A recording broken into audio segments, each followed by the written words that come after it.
안녕하세요. 맥키네지의 투자클럽입니다. HLB 계열사인 이뮤닉 테라피티스의 교모세포종. 자, 탑라인 발표가 언제 나올까요? 이번 달에 나온다고 했는데요. 자, 주가 4만원대 저항은 오늘도 여전히 나오고 있습니다만, 이 장중에는 얕은 양봉이 지금 나오고 있죠. 장중 투자 전략까지 한번 살펴보도록 하겠습니다. 먼저, 지금 이 시각 현재 미증시 선물 흐름부터 한번 살펴보도록 하겠습니다. 이제 새벽에 마감된 뉴욕 증시 같은 경우에도 장 초반에는 조금 빠졌다가 다시 다우지수라든지 나스닥이 플러스 전환되면서 강세 흐름이 나왔다가 다시 이제 나스닥은 좀 빠졌는데요. 지금 현재로 보면 이제 나스닥 선물 같은 경우 0.22% 강세 흐름이고요. 다우 선물과 S&P 같은 경우도 0.38, 0.30 강세 흐름이 나타나고 있습니다. 중소형주 중심의 러셀 2000 같은 경우도 0.50% 강세 흐름이 나타나고 있죠. 이번 주가 이제 S&P 500 기준으로 한 30% 정도의 실적 발표, 특히 이제 빅테크 기업들이 많습니다. 뭐 메타라든지 뭐 알파벳, 요런 마이크로소프트 이런 종목들로 시장에 어떤 영향이 있어서 이런 부분들이 이제 국내에서는 이제 코스닥, 미국에서는 나스닥의 흐름들하고도 좀 연동이 좀 되고 있는데요. 그래서 개별 어떤 이제 어닝 관련되는 이야기가 있고 좀 주목해야 될 어떤 부분들은 문희신 전 재무장관의 어떤 이야기들이 있습니다. 이 경고 관련되는 부분이 있는데 마켓 워처, 후, 미스레드, 페드.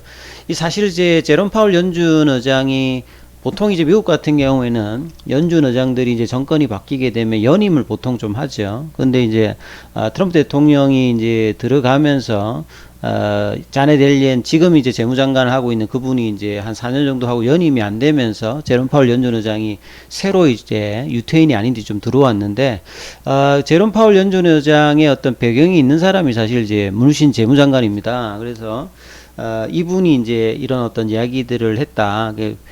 패드가 아마 좀 잘못된 길을 다시 한번 뭐 갈 수도 있다, 이런 어떤 이야기들을 하고 있죠. 지금 이제 제롬 파월 연준 의장이 가장 좀 두려워하는 부분들은 이제 미증시에서도 이야기합니다만 작년에 한번 이 금리를 올려야 될 때 금리를 올리지 못해서 마치 이제 70년대에 이 닉슨 대통령이 있었을 때 이제 그 아서 밀러라고 하는 경제학자 출신으로 처음에 이제 연준 의장이 되었던 그분이 한 10년 정도 하는데요.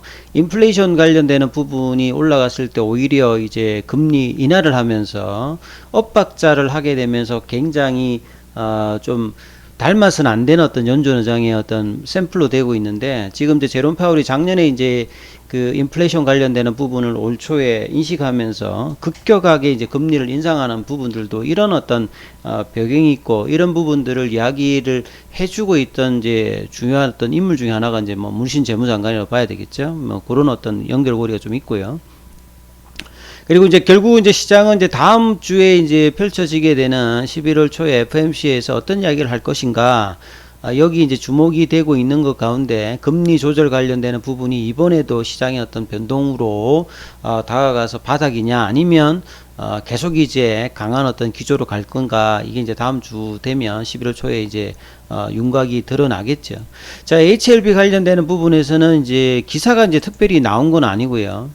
회사에서 이제 결국 이제 10월 달에 이뮤노미 관련되는 부분의 이야기들을 보면 HLB가 이제 공지로 10월 17일, 보통은 이제 9월 달에 10월 초에 이뮤노믹에 이제 교모세포종 관련되는 이상 결과 발표를, 탑라인 발표를 할 것이다, 이런 이야기를 하다가 이제 17일에 회사에서 이상 관련해서 이제 많은 이제 문의를 통해서 뭐 2016년도부터 했기 때문에 이상도 상당히 오래되었죠. 그리고 이 결과 발표가 이번뿐만 아니라 작년, 재작년에도 계속 이제 연기 이렇게 되어서 이제 나오는 어떤 부분들이 있습니다. 그래서 10월 중 발표 예상이, 이것도 뭐 확정이 아니고 예상인데, 업무가 이제 재개되어서 빠르면 이 허리케인 관련되는 부분으로 며칠 좀 중단되어 가지고, 이 며칠이거든요.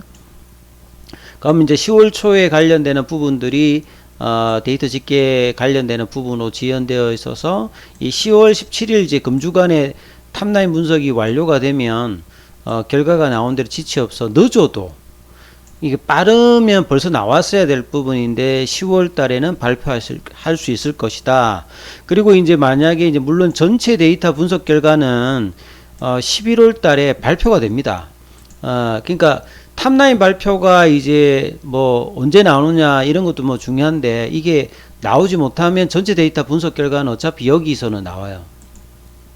이 템파베이에서 펼쳐지는 11월 16일, 20일 사이에 나오는 요 이제 학회에서 발표를 앞두고 있는데, 그만큼 이제 이 교모세포종 관련되는 부분에서, 이 데이터 관련되는 부분에서 어떤 관심이 높아지는 부분이죠. 요 이제 임상 관련되는 부분이 2015년도에 퍼스트 포스트가 되었으니까 거의 뭐 8년 가까이 되었던 부분입니다. 그리고 라스트 업데이트가 올해 1월 달에 이제 되고, 그 뒤에 또 내용이 없는데요. 이 그만큼 이제 임상 기간도 길었고, 그 다음에 기대감도 있는데 계속 이제 연기 2020년도부터 이제 이상에 관련되는 이야기들이 계속 있는 상태였고요. 그 다음에 임상의 뭐 종료 관련되는 부분들은 2024년도까지 일단 되어 있는데 상당히 오랜 기간에 했고, 이제 그 기간에 이제 코로나하고 연관도 되어 있던 부분이고요. 그리고 이제 뭐 프라이머리 아웃컴 메저 같은 경우가 여기도 결국 보면 오버럴 서바이벌이죠. 그래서 2년 가까이 이제 평가를 해서 장기적으로 이제 이 생존율 자체가 교모세포종에서 1상에서 원체 좋았기 때문에 2상에서도 1상에서 준하는 어떤 결과가 나온다면 빠르게 이제 FDA 승인 관련되는 부분을 신청하겠다는 게 이제 이민호믹의 어떤 이야기고, 이 부분들은 언론상에 많이 알려졌던 부분이죠. 그래서 본래 이제 이 보통 학회를 하면 이제 초록 관련되는 부분들 이야기도 나오지 않습니까? 그래서 초록 관련되는 부분 제출 뭐 내용을 보게 되면, 요게 이제 뭐 9월 달에 이 레이트 브레이킹 업스트릭 같은 경우 데드라인이 이미 뭐 지나 있는 부분들이고, 일반적인 이제 초록 관련되는 부분들도 이건 뭐 6월 달에 뭐 올라와 있던 부분이죠. 그래서 지금 이제 뭐 내용들이 탑라인에 나오든 이제 데이터가 나오면 이제 이 부분은 알 수 있겠습니다만, 그래도 이제 시장이 좀 기대감이 10월 달에 탑라인 발표가 한다고 했기 때문에 아직 좀 며칠 남아 있는 기간에 어떤 이제 결과가 나오느냐, 만약에 이제 거기서 조금 더 밀린다라고 하면 결국 이제 학회에서 이 부분들이 이제 다음 달 중순 되면 결국 교모세포종 관련되는 부분의 내용들은 나오겠죠. 근데 이제 주가 측면에서 보면 이런 부분들이 좀 이제 장중이나 장 초반 이렇게 나와서 그 부분들이 이제 데이터가 집계가 되면 바로 이제 그 HLB 쪽으로 이야기를 한다라고 이제 게시판에는 했기 때문에 그 결과의 어떤 기대감이 이번 주에 있어서, 사실은 월요일날 양봉이 일단 나왔지 않습니까? 양봉이 나왔고, 그 관련되는 이민훈 관련되는 뭐 테라피틱스 같은 경우에도 이제 지난주 월요일날 일단 그 전에 이제 10월 초에 한다고 해 기대감 올라갔다가 빠졌다가 10월 17일 이제 그 기사가 홈페이지에 게재되고 난 다음에 또 한 일주일 넘게 지금 행보를 하고 있죠. 그래서 이제 결과를 기다리고 있는 주가 흐름으로 나타나고 있습니다만, 시장 대비해 가지고 오늘 같은 경우에도 보시게 되면 전반적으로 어떤 시장의 분위기들 보면 이 뭐 환율 자체도 좀 5원 30점 좀 빠지고요. 그 다음에 양매수가 일단 들어오면서 개인들은 좀 매도합니다만, 외국인 기관들이 계속 이제 대형주 중심으로 매기가 들어오면서 대부분의 종목들이 상승을 하고 있는 가운데, 크게 지금 시장 대비해서도 방향을 못 세우고 있는 게 좀 아쉽죠. 21선 부담해서 있고 계속 이제 거래량은 줄어 있고, 자, 이런 부분들이 전반적인 어떤 시장 영향이라든지 유중 관련되는 부분 확정의 어떤 부담 부분 가운데 10월 달에 나오는 어떤 재료 관련되는 부분은 제대로 지금 주가에 뭐 반영을 힘을 그렇게 세고 있지는 못해요.